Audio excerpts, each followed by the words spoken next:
Rempang dan Pawato membara, lampu kuning untuk penguasa dan pengusaha.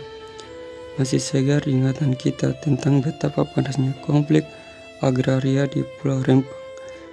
Rencana investasi jumbo dan investor asing mendapat resistens yang cukup masif oleh warga setempat, terutama warga yang telah merasa tinggal di Pulau Rempang secara turun-temurun. Resistensi lahir di saat eksekusi relokasi atau pengusuran yang akan dilangsungkan oleh pihak pemerintah yang diwakili oleh BP Batam dan pemerintah Kota Batam. Alhasil, konflik terbuka antara aparat keamanan dan masyarakat setempat tak terhindarkan. Kemudian aksi berlanjut dengan aksi unjuk rasa yang cukup frontal di kantor BP Batam dan Wali Kota Batam. Namun, belum tuntas urusan Pulau Rempang, kini muncul gejolak baru. Kali ini kericuan terjadi akibat demonstrasi yang digelar oleh ratusan penambang di kantor Bupati Pawato, Provinsi Gorontalo pada hari Kamis tanggal 21 September 2023. Dalam aksi amok massa tersebut, massa membakar kantor Bupati Pawato dan merusak fasilitas di perusahaan tambang milik Pani Gold Project. Demokratnya tergabung dalam Forum Persatuan Ahli Waris IUP, Izin Usaha Pertambangan, dan OP Operasi Produksi 316 dan ahli waris penambang Pawato di kawasan perusahaan Pani Gold Project menuntut agar Pani Gold Project mengembalikan lokasi warisan leluhur masyarakat penambang Pawato dan mendesak agar Pani Gold Project menghentikan aktivitas penambangan dan menyelesaikan ganti rugi lahan yang terjadi hak penambangan.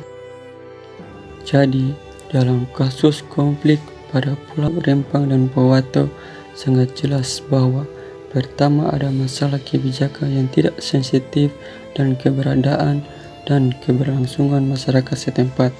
Kedua, ada masalah koordinasi antara lembaga pemerintah. Dan ketiga, buruknya komunikasi antara pemerintah dengan masyarakat setempat, antara pemerintah dengan pengusaha, dan antara pengusaha dengan masyarakat setempat. Dari hasil identifikasi persoalan oleh masyarakat di kedua daerah, di mana kesimpulan yang lain adalah pemerintah lebih berpihak kepada investor dan pengusaha ketimbang kepada masyarakat setempat. Solusi untuk konflik yang terjadi pada kasus Pulau Rempang dan Pawato yaitu dalam kasus Pulau Rempang, semua elemen masyarakat harus dilibatkan secara intensif dan kualitatif. Di Pulau Rempang, masyarakat penghuni desa kuno harus ikut menjadi pelaku dan menjadi bagian penting dalam pembangunan ekocity Rempang.